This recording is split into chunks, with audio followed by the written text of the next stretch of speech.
Alright, this is your funny ass guitar guy, KG, and this is going to be a short demo of the blue Kramer Baretta Special with the added Floyd Rose.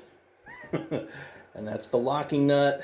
And again, I have put blue titanium parts. I also added the D-tuner key.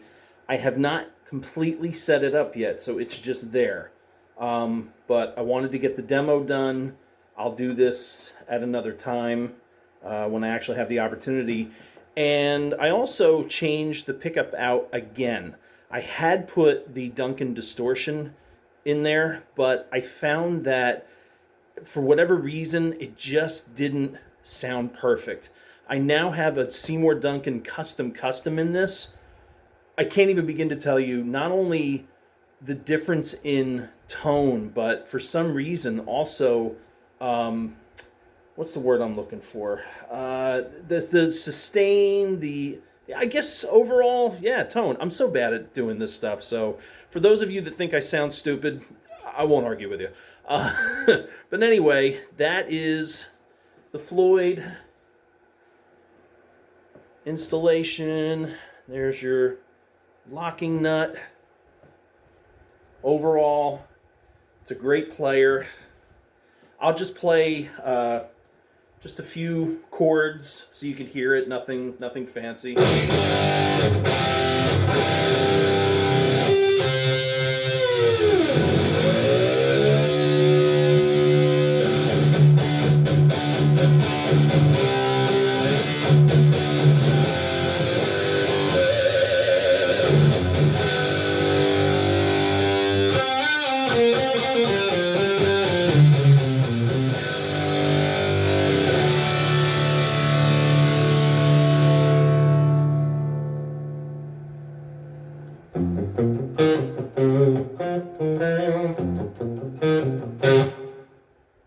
So there you have it.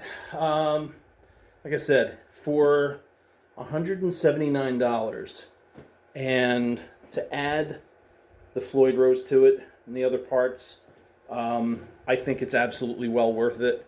Like I said, the guitar itself just plays fantastic, and for whatever reason, putting that custom in the bridge, as if I had another place to put it, but it just changed the overall sound, tonal quality, sustain, everything. It sounds fantastic. I have Motley Crue's Red Hot set up on my stereo, so I will just play this video out, just playing the solo to Red Hot. So hope you guys enjoyed, and if you have any questions, comments, by all means, put them down below in the comment section, and take care of yourselves.